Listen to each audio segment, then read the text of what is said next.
boa noite para vocês. Estamos, então, em mais um episódio das nossas aulas de psicanálise sobre preconceito e discriminação. E hoje nós vamos falar de um assunto muito importante, que também é alvo de discriminação, de preconceito, que é sobre o etarismo, o famoso etarismo. E para quem tem dúvidas, mas o que, que é isso? O que, que é etarismo? Eu vou dar uma pequena introdução para vocês, para gente começar a nossa conversa psicanalítica sobre esse assunto, tá? Afinal de contas, o que, que é o etarismo? Ele é a prática discriminatória contra a pessoa com base em sua idade. As pessoas geralmente falam, etarismo é só discriminação ou preconceito realizado contra a pessoa idosa? Não, também pode ser com a pessoa mais jovem, tá? É etarismo, é preconceito em relação à base da idade da pessoa. Pode ser para uma pessoa mais jovem e também pode ser para uma pessoa mais velha, tá? E esse é o nome que se dá a essa prática discriminatória, também conhecido como idadismo ou ageísmo, ok? Também vocês podem encontrar com essas palavras sobre esse assunto, tá? Então, trata-se desse preconceito que atinge pessoas de diferentes idades. E é muito importante eu pontuar aqui para vocês, gente, que é muito comum em relações à pessoa idosa. É por isso que o etarismo ele se intensificou tanto em relação às pessoas, na medida em que elas envelhecem, ok? E como que ele se manifesta, né? Esse etarismo, ele se manifesta por meio da violência, né? A violência psicológica, violência verbal e, às vezes, até violência física, ok?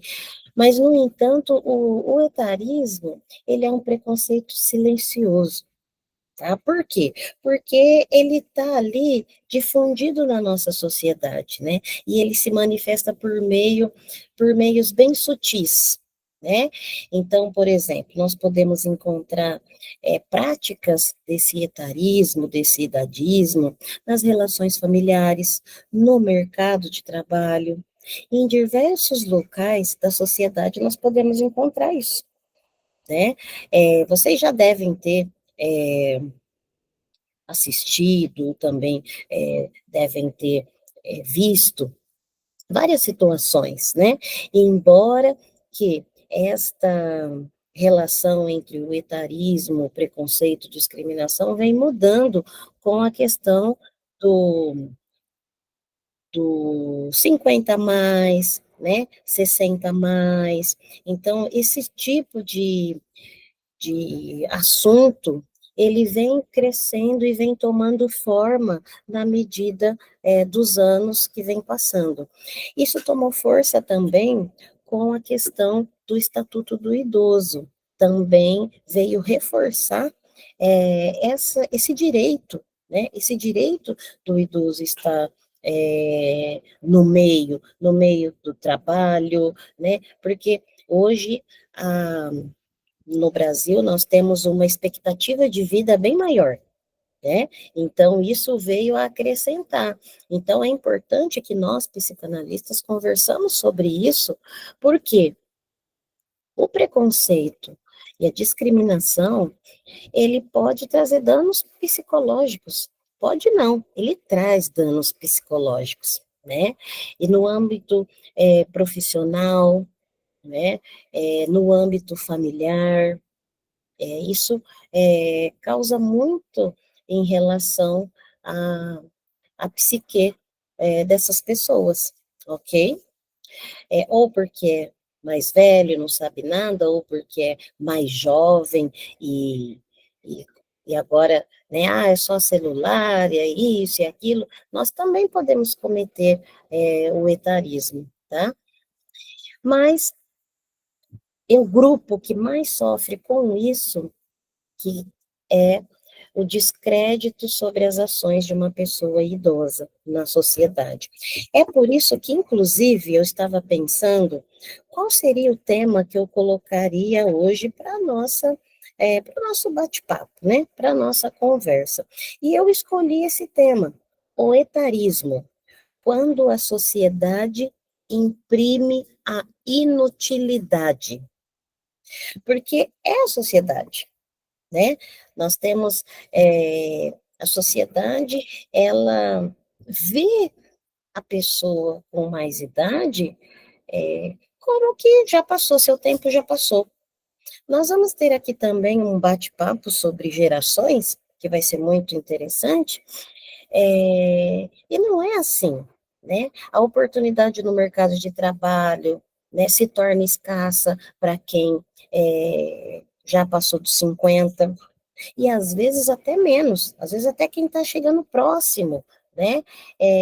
Isso já não, o mercado de trabalho já não absorve mais, né? E isso é algo muito complexo, né? E principalmente se a gente pensar, hoje no Brasil, né? A Previdência, que estabelece aí uma idade mínima para se aposentar de 65 anos, não é? No caso dos homens e 60 no caso das mulheres, esse é um assunto muito em pauta e que deve ser discutido. E quando essas pessoas chegam para nós, nos consultórios, né? Então, é muito importante que nós possamos entender um pouco mais sobre isso. Por quê? Porque essas pessoas elas estão sendo, ao mesmo tempo que a Previdência estabelece um tempo maior de aposentadoria, o mercado diz que o quê? Que essas pessoas são excluídas de cargos, até com maiores salários.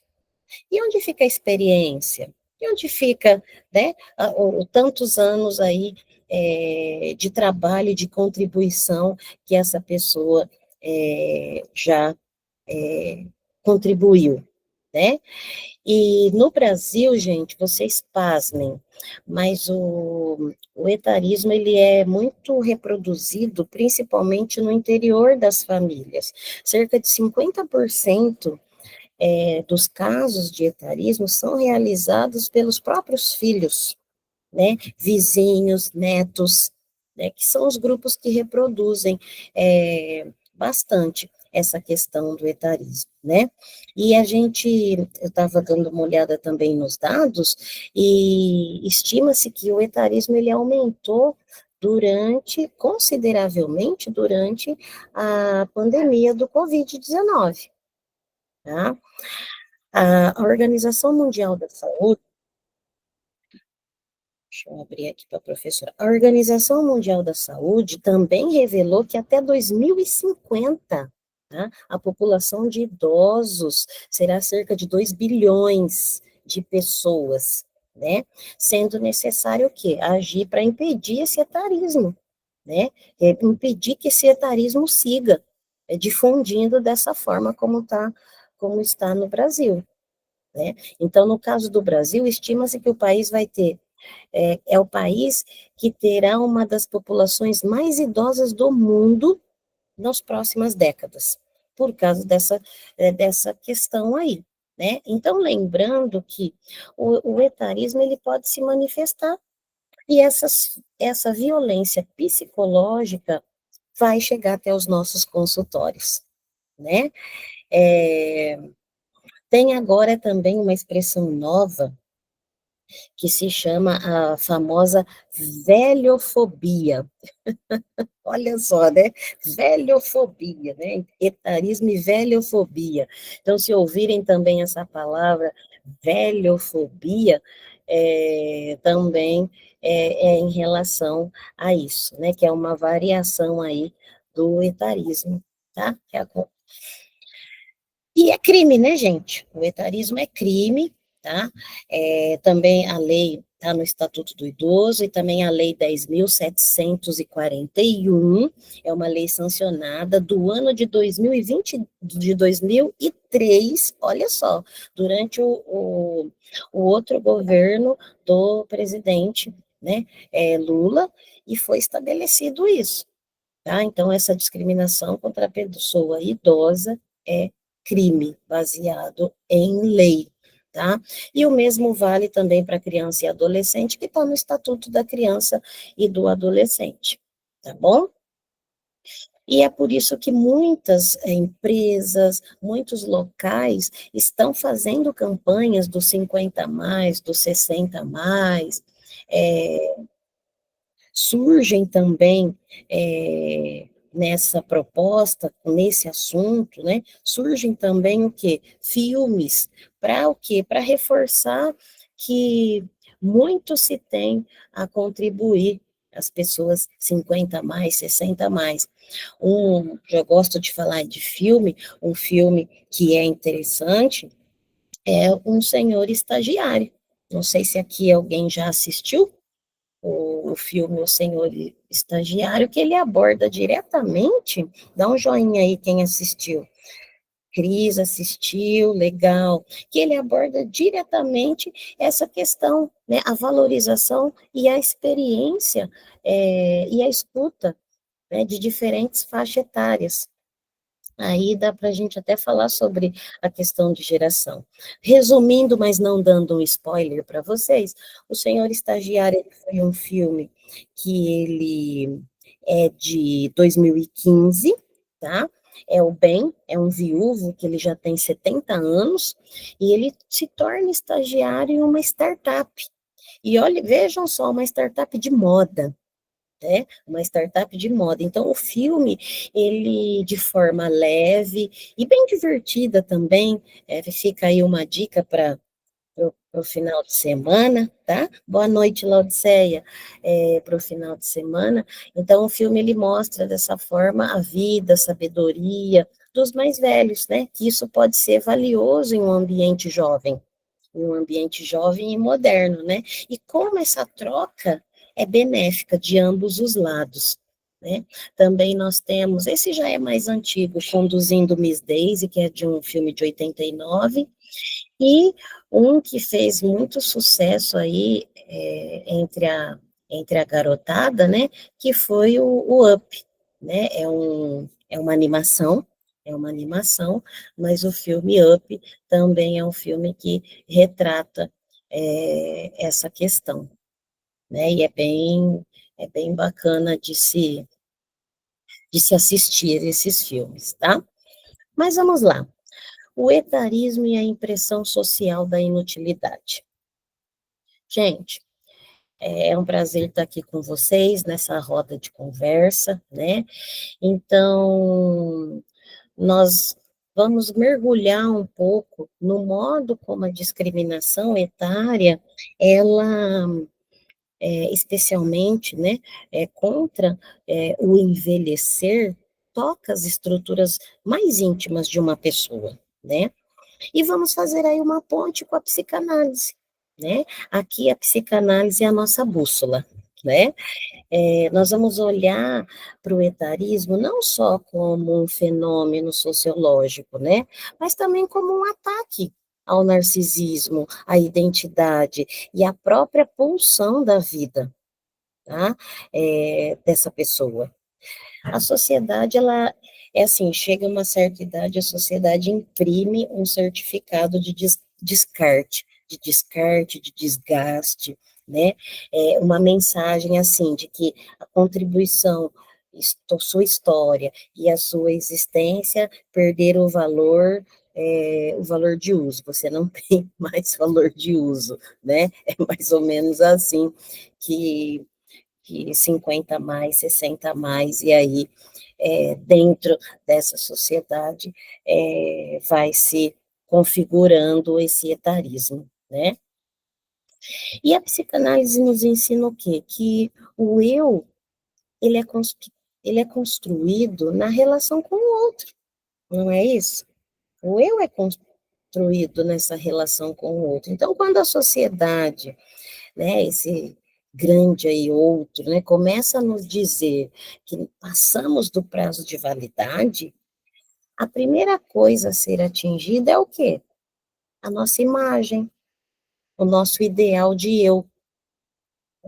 E esse sentimento de inutilidade, esse preconceito etário, né, ele retira o indivíduo do lugar de um sujeito desejante, produtivo, e o coloca num lugar de objeto em desuso, né? Sentir-se inútil, sentir-se desprovido de um valor, né? Para o outro social, né? Então é como se a sociedade dissesse: olha, você não tem mais papel no meu sistema de troca, né? E isso gera uma profunda ferida narcísica na pessoa, né?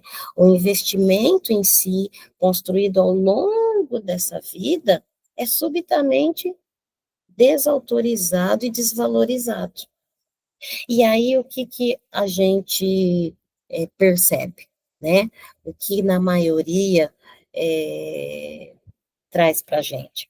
O etarismo, ele impõe, a prática do etarismo, ele impõe uma perda, né? Que não é puramente física, pessoal, mas uma perda simbólica, perda de status social, perda do lugar na produção, né? E, na última instância, um futuro imaginário. Como pode se imaginar um futuro, sendo que a sociedade já está me taxando aí, né? Eu quero lembrar nos meus estudos sobre esse assunto, né, Freud, no livro, quando ele fala em luto e melancolia, né, nos ajuda a entender um pouco a diferença entre a reação a uma perda objetiva, que é o luto, e uma perda que se volta contra o próprio eu, que é a melancolia, aquela sensação de, né, de tristeza, puxa, eu não estou valendo mais nada, né? No etarismo, a pessoa, ela apenas, nessa melancolia, ela lamenta, né, a perda do emprego, a perda de uma oportunidade, né, e ela começa a colocar dentro dela uma crítica social, né, de que ele próprio é o quê? É um objeto que foi descartado, né? Então, essa crítica externa, né, vira uma autoacusação interna da pessoa, né, contribuindo para quê? Quadros isolados, depressão, e sim, o que podemos chamar de uma melancolia etária, devido à idade mesmo, onde o luto, ele pelo seu eu social, que a sociedade ali foi lá e assinou simbolicamente, ó, você não presta mais para nada, não é? Eu quero ouvir um pouco, estou gostando que nós temos aqui, gente, pessoas ilustres, é, alguém nesse primeiro momento quer fazer alguma colocação do que eu já falei até aqui, quer complementar com alguma coisa? Vou falar um pouco de Complexo de Édipo também, a tirania da juventude, vou falar, tá bom?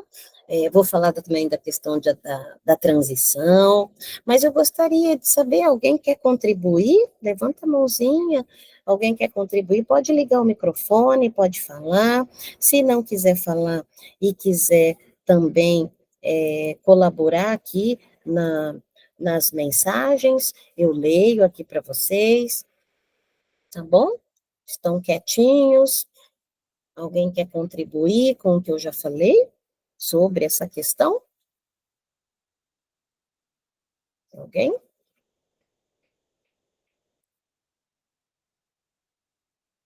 Não? Então tá bom. Podem me interromper, tá, pessoal? Podem me interromper e abrir o microfone, falar. Eu não gosto muito de monólogo, eu gosto de trocas, né? Eu gosto de trocas, embora não encontrei nenhum colega, né, para estarmos aí debatendo sobre esse assunto, mas penso eu que nos próximos estaremos aí com pessoas conversando. Eu costumo dizer que eu que trabalho muito com essa questão de diversidade, inclusão, preconceito, discriminação, são assuntos muito delicados, e nem todos se sentem à vontade em conversar sobre isso, em falar sobre isso, porque sempre caminha para um outro lado, né? Então, a proposta desses nossos encontros, dessas nossas conversas rápidas aqui sobre o papel e sobre a ótica da psicanálise em relação a preconceito e discriminação de alguns assuntos, pessoal, não é para tem certo e errado, mas sim para a gente trazer o que a psicanálise nos fala sobre isso e também dar exemplos, né? Dar exemplos bons e também alguns exemplos de que não devem ser seguidos, tá bom?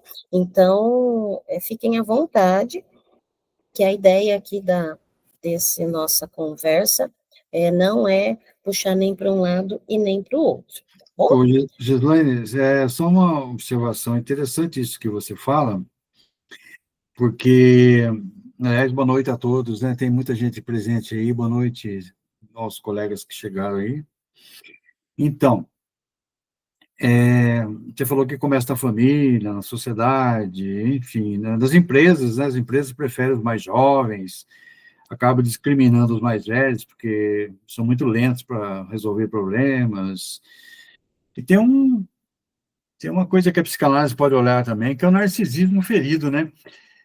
É o narcisismo ferido, Exatamente. por exemplo, né? A sociedade contemporânea, ela valoriza muito a juventude.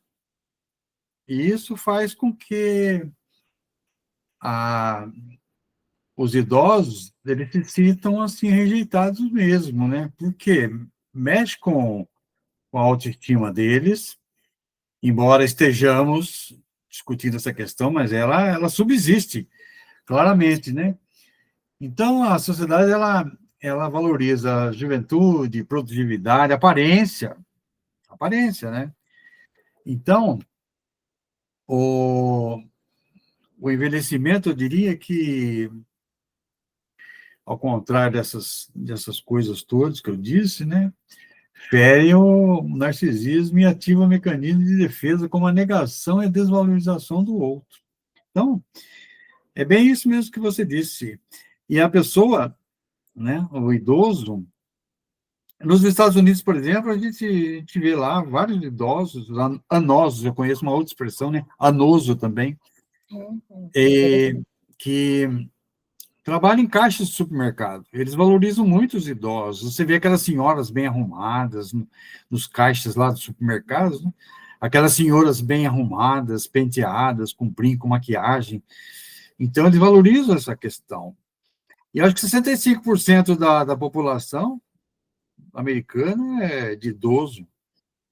Então, lá, pelo menos, eu estive nos Estados Unidos, eu presenciei isso aí, eu vi a aceitação dos idosos, inclusive eu perguntei para uma senhora, né, como é que ela se sentia trabalhando no caixa do supermercado, ela falou, nossa, sou felicíssima por isso. Olha que interessante, né? Mas aqui no Brasil é um pouco diferente disso, né? Eu não saberia dizer em outros lugares, mas é isso aí. Por enquanto, palpite que eu contribuí aí, tá bom? Muito obrigado, professor Siqueira. Obrigado mesmo. Então, assim, para vocês verem, né, pessoal, como que é essa questão do etarismo em outras sociedades, em outros países, né? Em outros países. O Brasil também está nessa, nessa tomada, né? Também está nessa tomada. É, mas ainda um pouco demorada, né? Ainda um pouco demorada, mas estamos caminhando para isso, né? E aí, é, quando a gente fala um pouquinho, né, nós podemos fazer aí um paralelo com a dinâmica edipiana, né, que é o jovem na sociedade contemporânea, né, aí, assim como o professor Siqueira acabou de nos falar, né, ele é idealizado como o novo pai, né, do capital, da tecnologia, da velocidade, né? Ele, né, o jovem hoje, não, eles sabem, e é isso e aquilo. Eu trabalho com jovens, e sei que não é tão assim, não. Eles sabem, têm conhecimento de tecnologia, mas eles precisam ser conduzidos para pensar, né? Então, até é interessante esse filme do estagiário, que vocês principalmente vão ver isso, né?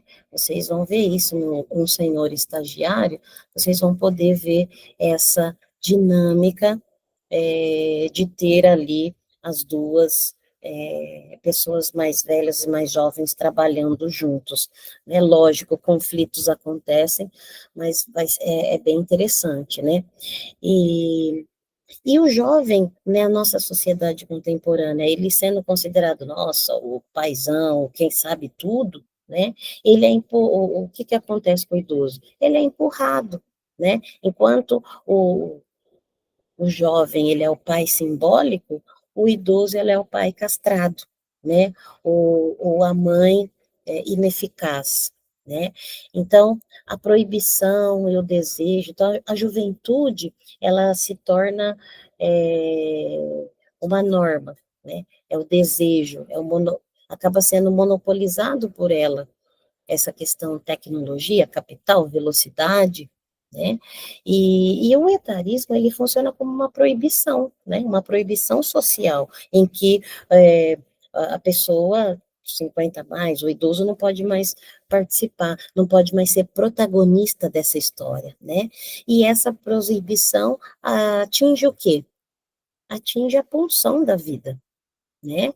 E pode levar a uma retração, né, a uma ela pode se render psíquica, né? Então ela se manifesta no abandono, né, de um projeto, na aceitação de uma inutilidade. E isso é muito ruim. Né? Nós temos já vi um trabalho em que eu fui visitar um asilo. E tem um grupo que vai uma vez ao mês atender nos asilos, gratuitamente. Achei isso fantástico. E cada história, pessoal, cada história que é assim, você fala, caramba, é quanto conhecimento, quanta experiência, mas também quanto é assim, como que a sociedade não aproveita desse conhecimento, dessa experiência, né? Eu não sei, por meio de projetos, enfim, que tanto tem, né? Que tanto tem aí para dar às pessoas mais aí idosas, né? Mas Ô, para a gente sair. Oi? Gislaine, só para você pediu para que eu pudesse interromper você, Lógico, lógico, sim. é, a Maria Rita Kell, uma psicanalista moderna aí, né? Ela tem um livro, O Tempo e o Cão, que explora exatamente essa questão do envelhecimento, sabe? Exclusão social. Não trata bem do ageísmo, mas ela trata da como o tempo dos idosos é vivido subjetivamente. Interessante isso aí, tá? O Tempo e o Cão. E então, eu diria que você falou do filme, a literatura também ela ajuda, né? Sim, E envolve. você falou de uma coisa interessante, né? Esse grupo que visita os asilos aí, às vezes você percebe alguns idosos abandonados mesmo, conforme a Margarite disse aí, né? Abandonados no asilo. Ninguém vai visitá-lo, Sim. sabe? Ele cai em depressão. Isso aí afeta o psíquico da pessoa, né? Puxa vida. E outra coisa interessante, Slaine, faz com que o idoso se sinta assim mais próximo da morte, ou seja, eu não sirvo para nada, né? Uhum, Então, exatamente. o que eu estou fazendo aqui? É melhor morrer, porque ninguém vem me visitar. Ninguém me quer, meus parentes não vêm, porque eu sou idoso, sou descartável. Uhum, Aí gera um problema psíquico enorme, aumenta a depressão, aumenta as doenças psíquicas, até o atentado ao suicídio. É bem, em Sim, casos extremos, é claro, né? Então, veja bem a importância disso, desses grupos visitarem, contar histórias, ouvir as histórias, porque eles têm muito a dizer para nós, né? muito. Os idosos têm muita história, desde a infância, a juventude, a adolescência, a formação, a experiência, muitos viajaram. Então, eu diria que um idoso é uma enciclopédia ambulante, Sim, claro, sim. dependendo da sua formação, dependendo da sua origem, etc, etc. É isso aí. É isso mesmo, professor. Excelente. Eu estou colocando aqui é, na nossa mensagem aqui para vocês, inclusive o nome do livro, né? O Tempo e o Cão, Ah, a sim, Atualidade das Depressões, da Maria Kell, né? isso, isso. Coloquei aqui, pessoal, para vocês poderem também estarem vendo. Custa baratinho, viu, gente? R$ 30 na estante virtual, aí tem aí Tem várias. o Gislaine, tem outro também, você pode acrescentar aí, Ah, do Michel de Certeau, ah, A Invenção do Cotidiano. É um livro que traz reflexões sobre sujeitos que resistem às normas sociais, né? E isso pode ser aplicado ao ageísmo como uma imposição cultural, entende? Então, olha só, Michel de Certeau, francês, filósofo francês, estudioso do caso, né? A Invenção do Cotidiano. Então, é uma literatura para quem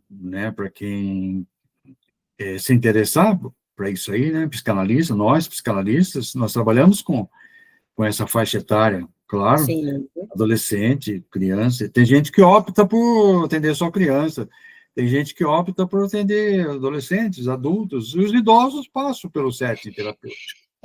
Realmente. No caso, assim, eu não atendo criança, né?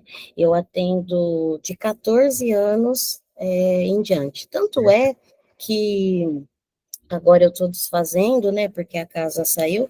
O meu local que eu atendia era, a minha sala ficava na varanda e à frente era uma casa de repouso de idosos. Uhum. E eu, uma vez por mês, atendia todos os idosos. Eu tirava um dia para fazer atendimento de todos os idosos que Acho que estavam na casa. esse Cideres levantou a mãozinha aí. Olá, professora Grande Cidelis, tudo Cideres. bem? Vamos lá, maravilhosa. Tá sem som, querida. Liga o som. Liga seu microfone, não estamos te ouvindo. Disse que maravilhosa é você e que a gente estava morrendo de saudade, mas Ah, nós, uma vez ou outra, não tem algum problema, né? Assim, para sim, resolver, nós temos as nossas questões. Mas pegando um gancho aí no que o professor Siqueira disse, eu queria dizer que isso, com relação aos idosos, é de um ganho sem nome. Eu me lembro do meu avô contando histórias para as crianças, né, eu fazia parte, para uma turma de crianças, nas férias, todos os netos iam para a casa dele, inclusive, ontem eu até estava comentando, né, porque eu fiz um artigo para a revista do professor Márcio, que é para todos nós escrevermos artigos, né, falando a respeito da escravidão, eu falando para ele que meu avô contava como que não eram apenas as pessoas negras que foram escravizadas no Brasil, mas que, por exemplo, os italianos e até os portugueses mais pobres que vinham para cá com a promessa de ganho, eles iam para a fazenda e os fazendeiros tinham aqueles jagunços lá que não deixavam, né, aquelas pessoas saírem dali e que eles traziam comida, traziam roupa, vendiam caro, aumentava demais o preço, e aquele pessoal vivia ali em regime de escravidão. Tem até uma música aqui em Minas, que com certeza você conhece, que fala sobre uma criança falando, Nossa Senhora Aparecida, protege o vovô, porque o avô queria carregar a criança e tirar dali, porque a criança estava com febre, e o patrão levantou um chicote. E aí virou, na música, né, caipira aqui de Minas, virou uma estátua com um chicote na mão. Aí meu avô falava que representava direitinho as vivências, né, das pessoas que vieram da Europa para cá. Pessoas, e aí quando a gente vai estudar sobre a escravidão, não é isso que você está falando aí não, mas está falando sobre as culturas e tal, mas assim, sempre aconteceu de brancos escravizarem brancos, brancos escravizarem negros, negros escravizarem negros e negros escravizarem brancos. Então, esse tipo de acontecimento aí foi algo muito profundo. E quando a gente vai ver qual é a origem da palavra escravo, vem de eslavo, que é o primeiro povo que foi escravizado, né? E era um povo branco. Ou seja, eu, por exemplo, sou de descendência tanto portuguesa quanto italiana. A mãe do meu pai era italiana, por isso eu tenho esse olho claro. E era, assim, um regime de escravidão muito grande. Então, assim, até pouco tempo, meu esposo mesmo conta que eles moravam, o pai dele era bem mais velho do que a mãe dele, eles moravam numa fazenda lá, e a mãe dele, para eles não deverem para o patrão, porque o patrão, quando levava comida e roupa, ele aumentava demais o preço e as pessoas que trabalhavam não davam conta de pagar. Então, a mãe dele fazia tudo de fubá, inventava comida de fubá de tudo quanto é jeito para evitar dever para aquele patrão. Então, o regime de escravidão no Brasil e também até mesmo de violência aconteceu, na verdade, tanto com a raça negra quanto com a raça branca. Só que, é claro, a raça negra sofreu ainda mais, né? Na realidade, aqui você tocou nesse assunto, é assim, né? Eles foram escravizados, porém convidados a vir. Isso. A diferença entre o povo preto, os escravos, e quem veio depois, acreditaram, né? que os negros foram arrancados. Ninguém perguntou, você quer ir? Então, eles foram literalmente arrancados. Enganados, né? Isso porque mesmo. Eles vieram acreditando que iam ganhar terras, que não aconteceu. Não, até hoje, né? A gente vê que em todo lugar tem pessoas brancas e negras morando nos barracos e muito pobres, Sim. e pedindo, como se diz, esmola por aí. Então, assim, mas o povo negro sofreu muito mais. Sofreu porque eles foram arrancados, não foram enquanto a outra parcela de imigrantes vieram convidados, os negros foram arrancados da terra, né? E aqui a Cris Margarida. Enganados, né? Com certeza. Tipo assim, então essas histórias, elas marcavam bastante a gente, né? Sim. E aí eu queria também falar que a minha mãe, quando eu era criança, sempre me levava nos asilos e que eu aprendi desde muito cedo que o idoso é precioso e que a gente tem que dar muito valor. E eu hoje, quando olho assim para trás, eu dou graças a Deus de que eu cuidei mais das minhas irmãs, do meu pai e minha mãe, até a morte, de uma maneira que a gente não vê os filhos cuidar. Então, isso dá, assim, uma paz na gente, né? Saber e pensar que essa cultura de cuidar dos idosos deve ser passada, é respeito, né?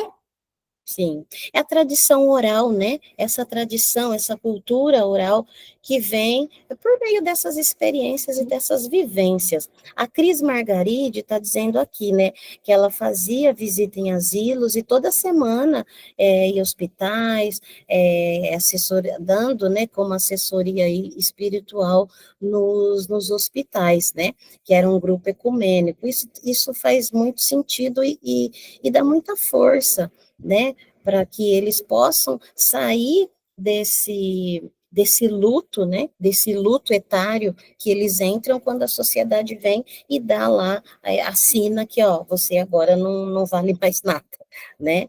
Então, é muito interessante, parabéns, viu, Cris Margaride? E aí, em relação ao que você estava falando, Cidelis, a Cris também, ela fala que os antepassados dela, né, também eram de Minas, e que aconteceu isso, né, que eles vieram do Paraná.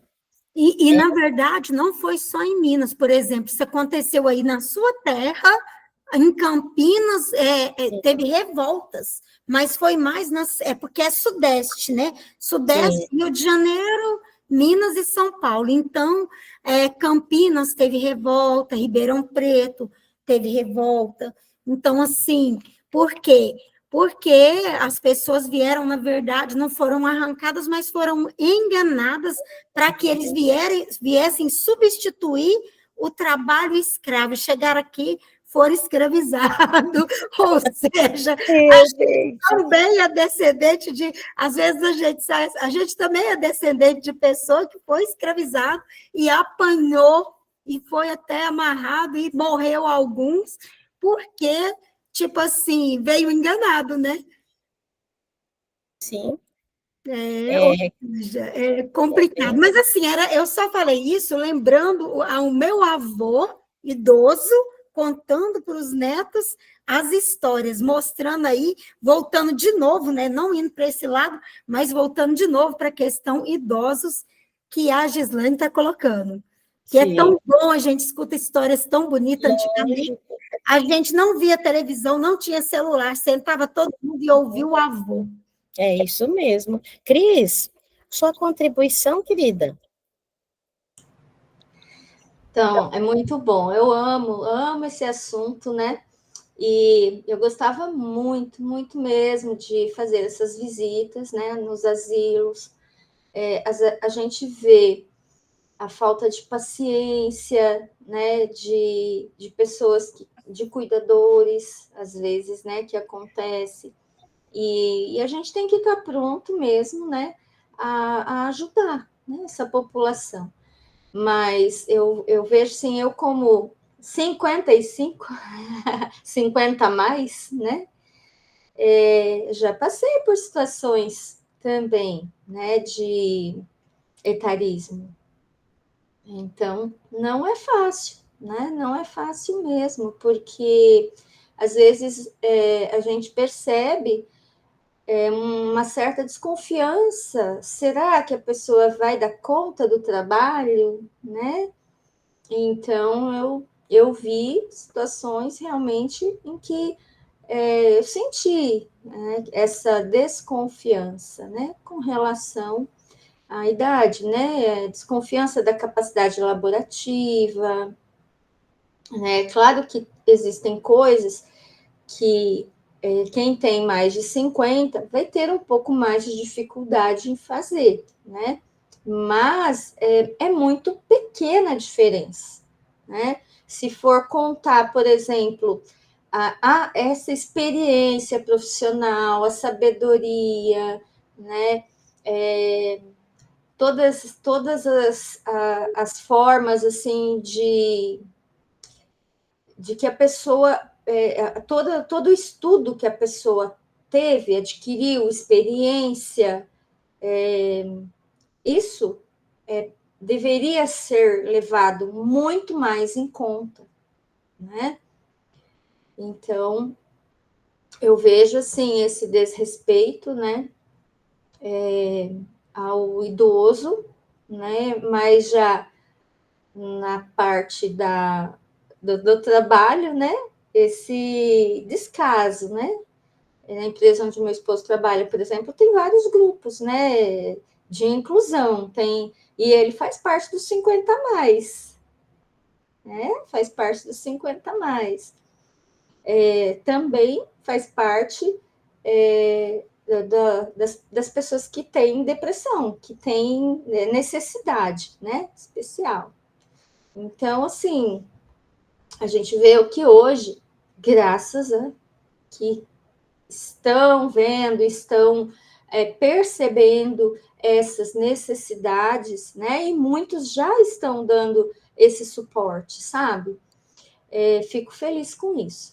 Agora, com relação, né, ao comentário aí da Cidelis, né, dos imigrantes, né, minha mãe, por exemplo, numa determinada viagem que ela fez aqui no Paraná, em Curitiba, teve uma pequena revolta, e ela foi confundida com árabes, com libaneses, né, que ela sempre falava, eu tinha assim, a aparência assim, de Líbano, mas não é, né?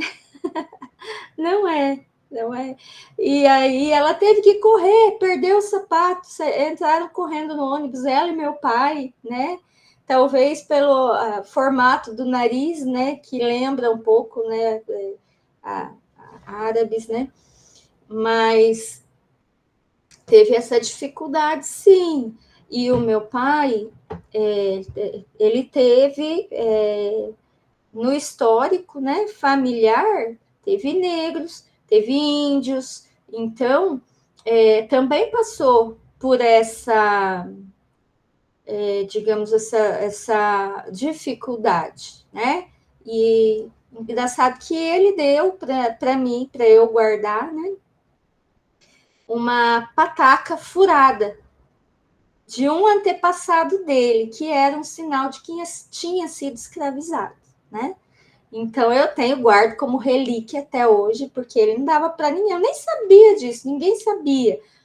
E alguns meses antes dele falecer, quando ele sentiu que ele estava bem, já debilitado, mais velho, ele me deu, né? E eu guardei, sou filha mais nova, então eu herdei essa lembrança.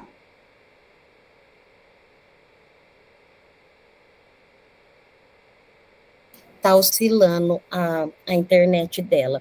Olha que interessante até ela voltar. O João Batista, né? É um exercício, ele diz que é um exercício de paciência, sabedoria, não vem necessariamente de uma educação formal extensa, né? Que as pessoas da terceira idade podem nos ensinar muito, e pode mesmo, né? Visto aqui tantos depoimentos aí da Cidelis, da Cris, né? E eu complemento ainda dizendo, gente, cada ruga nos lembra não apenas do passado, mas também do potencial infinito que reside dentro de cada um de nós, independentemente da idade, né? Então, cada ruguinha ali que vai aparecendo, a gente já vai, né? Já vai aí falando sobre isso.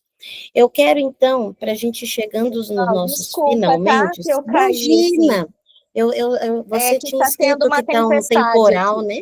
Isso, Sim. fica tranquila. Você quer complementar, Cris? Fica à vontade. Não, era só isso mesmo, tá? Muito obrigada. De nada.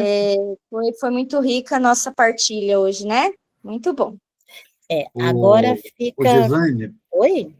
deixa eu te falar uma coisa. Tem uma frase latina que diz assim: Senex bis pueri. O velho é duas vezes criança. Sim. Vou repetir, vou repetir. Senex bis pueri.